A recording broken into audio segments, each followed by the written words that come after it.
দক্ষিণ প্রশান্ত মহাসাগরীয় দেশ ভানুয়াতুতে শক্তিশালী ভূমিকম্প আঘাত এনেছে। রিক্টার স্কেলে এর মাত্রা ছিল ৭.৪। কম্পনের জেরে তাৎক্ষণিকভাবে হতাহতের খবর পাওয়া যায়নি। মার্কিন ভূতাত্ত্বিক জরিপ সংস্থা ইউএস জিওলজিক্যাল সার্ভে এর তথ্য অনুসারে ভানুয়াতুর পোর্ট ভিলার কাছে ৭.৪ মাত্রার একটি ভূমিকম্প আঘাত এনেছে। প্রাথমিক প্রতিবেদনে বলা হয়েছে, মঙ্গলবার রাজধানী থেকে ৩৭ কিলোমিটার দূরে এবং ভূপৃষ্ঠের ১০ কিলোমিটার গভীরতায় ভূমিকম্পটি আঘাত হানে। পরে একই অবস্থানের কাছে ৫.৫ মাত্রার আফটার শক হয়েছে বলেও উল্লেখ করা হয়েছে।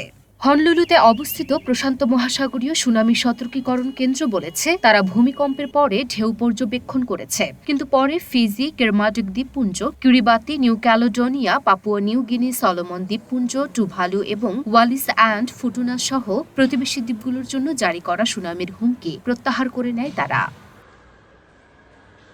উল্লেখ্য, প্রশান্ত মহাসাগরীয় দেশ ভানুয়াতুতে প্রায়ই ভূমিকম্প সংঘটিত হয়ে থাকে। নিম্নাঞ্চলের এই দ্বীপ রাষ্ট্রটিতে ৩,২০,০০০ মানুষ বসবাস করেন। বিশ্বে প্রাকৃতিক দুর্যোগ প্রবণ যে কয়েকটি দেশ রয়েছে, সেগুলোর মধ্যে ভানুয়াতু অন্যতম।